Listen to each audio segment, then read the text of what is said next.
Hey, it's Doug with Backcountry Pilgrim, a channel all about hiking, camping, backpacking, and the gear that goes with it. Today I'm talking about water purification and filtration.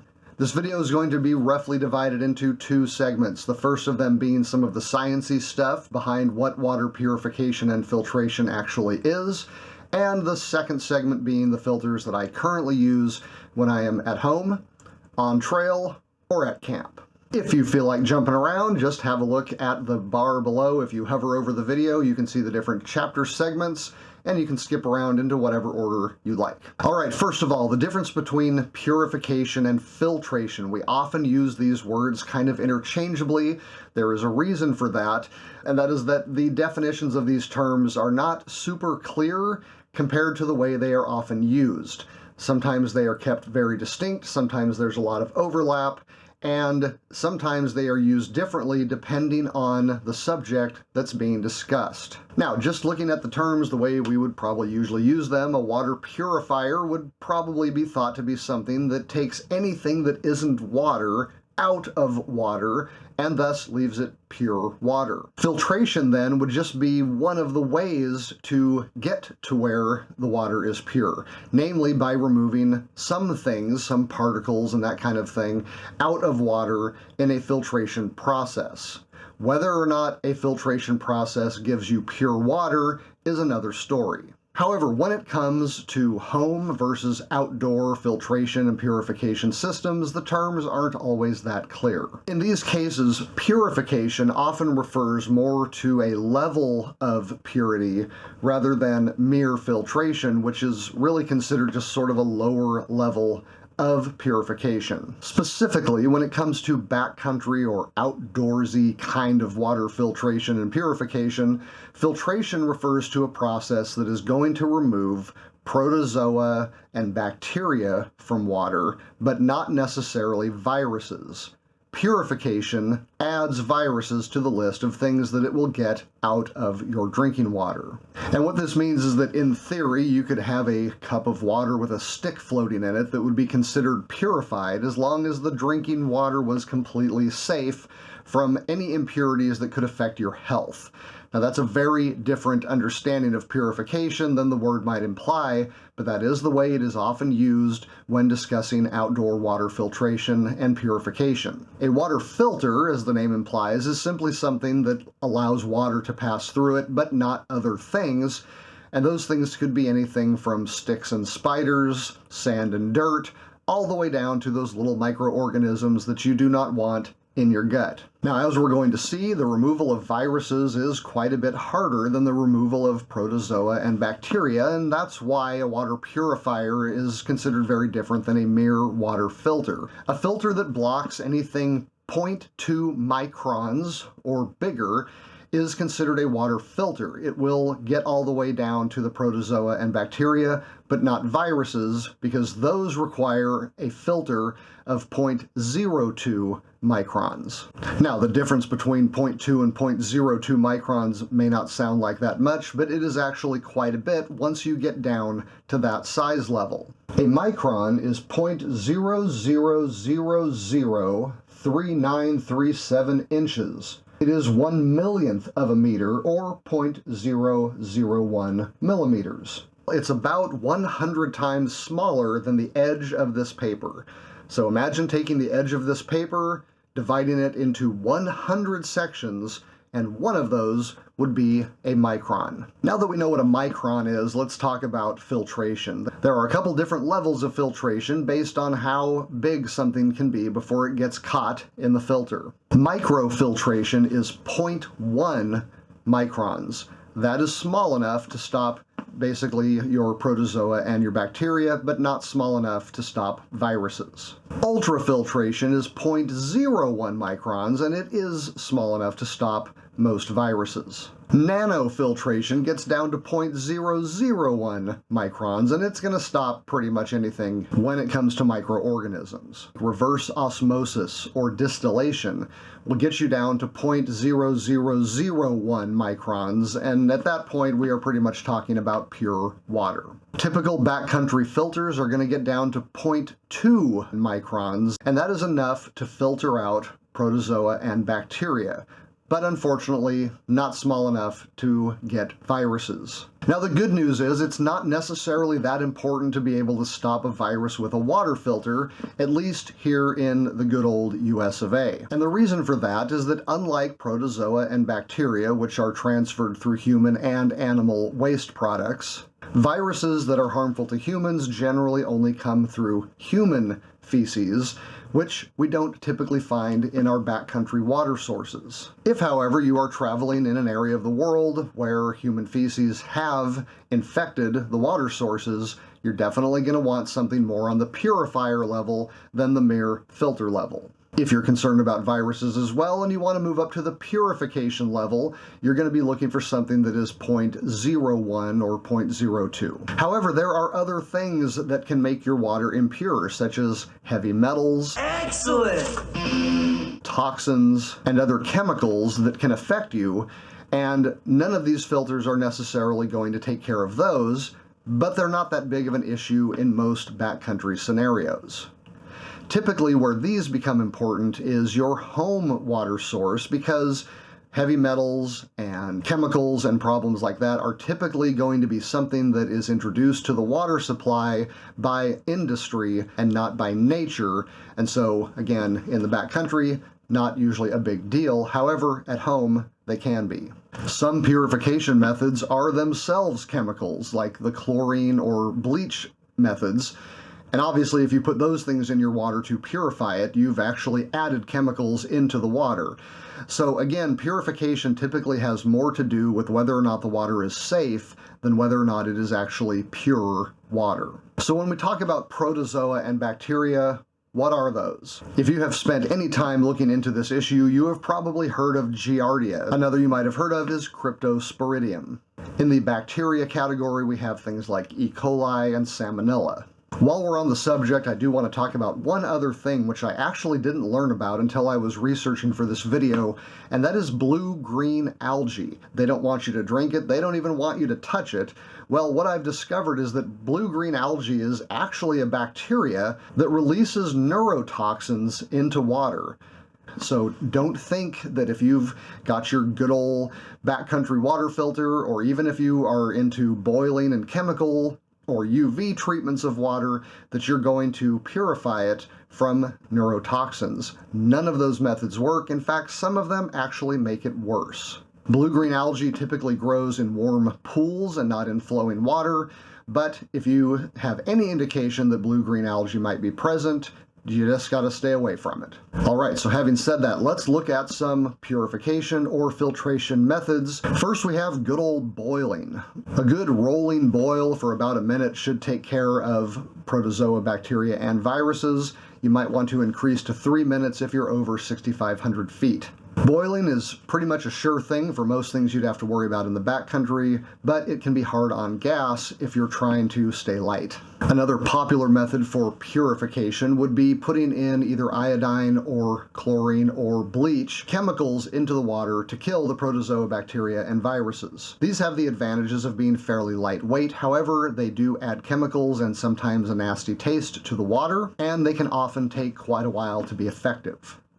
Another issue with chemical treatments is that you have to be very careful with the chemical to water ratio, and with some water carry systems that can be pretty difficult to achieve. Personally, I bring chemical treatments as a backup, and that way if my water filter fails, or if I think I might be in something a little nastier than you would normally encounter in the backcountry, I can pop one of those chemical treatments in after I have done the pre-filtering with my water filter. If you're more of a tech person, there are ultraviolet pens that you can actually place into the water, and they use ultraviolet light to kill the little microorganisms that might be in the water. And because these include protozoa, bacteria, and viruses, this is also considered a purification technique. Items like the SteriPen are also fairly quick. In about 90 seconds you can purify your water. However, you need to keep in mind that it is a purifier and not a filter. So if you have pretty murky water, you're going to need to filter it first, for two reasons. Number one, you don't want to be drinking particles even if they are dead and can't get you sick anymore, but also because murky water can deflect the ultraviolet light and make it less effective. And of course, you are going to be reliant on some kind of power source to run that pen, so if you're doing like a long through hike or something, that may be a major consideration. Okay, and that brings us to the good old filter. Now, you can start with something that some people call a pre-filter, which would be like running water through a bandana. That's just going to get your sticks and your big rocks and sand, spiders, things like that. But the water that comes out is definitely not going to be truly filtered or pure in the sense that we have been using the term here. One of the best things about a pre-filter system is that it's going to save your actual filter from doing all of the heavy lifting. That's going to extend the life of your filter and also keep it from getting clogged faster. Your typical water filter is going to be either some kind of active or passive filter. An active filter is one that requires you to do some work to get the filter to work, either pumping something, squeezing a bottle, squeezing a bag. You're actually pushing the water through the filter, and that is going to require some effort on your part. A passive type filter is one that generally uses gravity to pull the water through the filter, and that can be done off to the side while you're working on something else. It doesn't deplete your energy, but it is probably going to take longer. And when it comes to filters, there are even different kinds of things used to filter the water. Hollow fiber filters are basically a bundle of little tiny tubes covered in pores the size of whatever micron they're going for. These are lightweight and can have a very large surface area for faster filtration. However, these are also fairly sensitive. They are delicate fibers that can break, they can clog, they can freeze, they can also be fairly slow. Most of the filters I have used can keep up with the rate at which I drink, so it hasn't been that much of a problem, but you do need to keep in mind that you're not going to be able to just bang out 10 gallons of water in a minute if you're trying to filter for a group. Popular filters today that are hollow fiber based would be your Sawyer Squeeze, your Katadyne BeFree, or the Platypus Quickdraw. Ceramic filters use a solid core. They are more easily cleaned with back flushing or brushing. However, they are still susceptible to freezing. Some filters also include an activated carbon stage, which will remove more of the gross taste from much water and can also help with certain chemicals or heavy metals. MSR MiniWorks EX, the Katadyne Hiker, and the membrane filter would be in this category.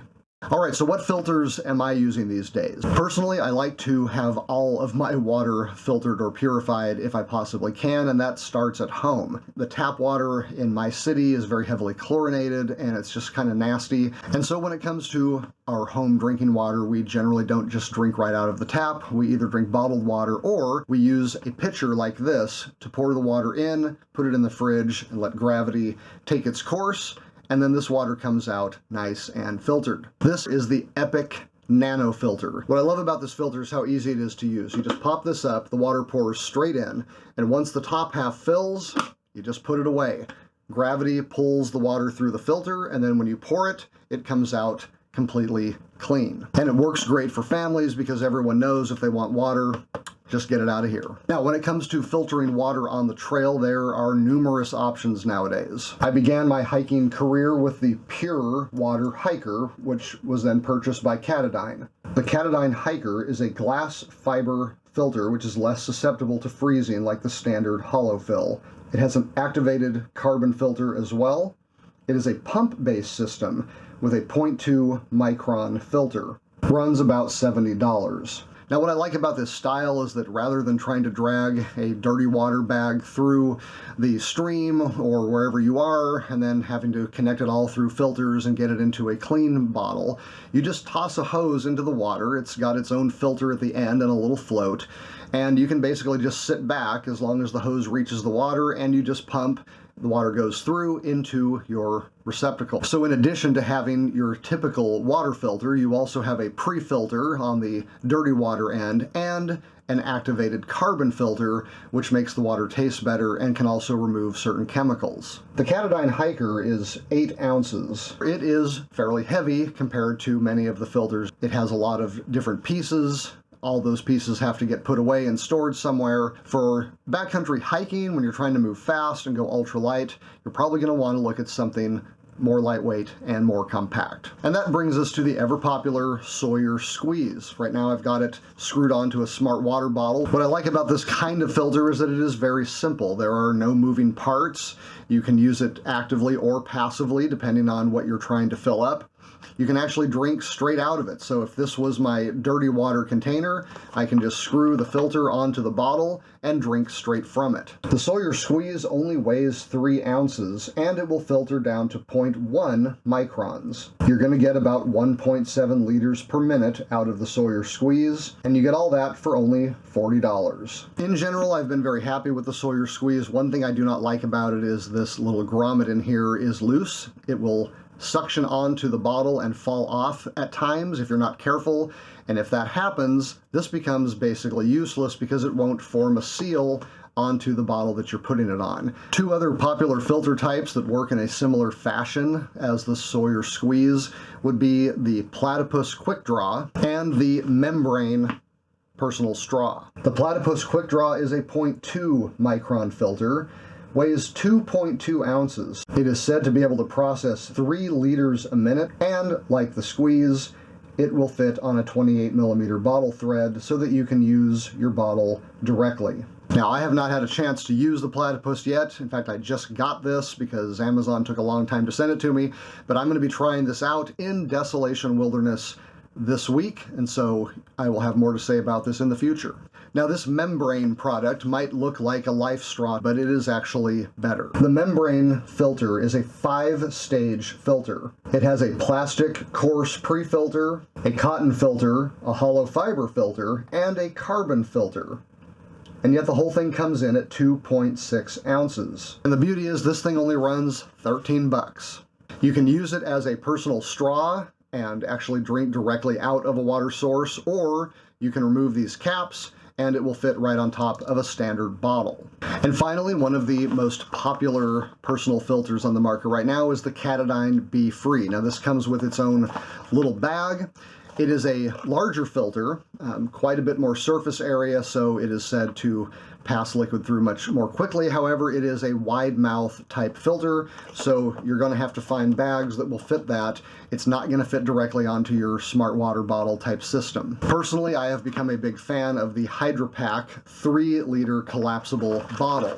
This works great when you're maybe with somebody else, or if you've got a longer water carry than you might normally be expecting. You can get 3 waters in this. It actually has an adapter that turns it into a bladder system. So with this attached, you can actually turn the Hydrapak bottle into a hydration reservoir system. Hydrapak is also who makes the Katadyne collapsible bottle, and so this filter is going to fit on either one, meaning that you don't need an extra bag for clean water. You can drink straight through the filter. The Katadyne BeFree comes with the 1-liter bag. It weighs about 3.5 ounces and will filter down to 0.1 micron. However, it will pass about 2 liters of water per minute. The Katadyne BeFree currently runs $65 with replacement filters running $27.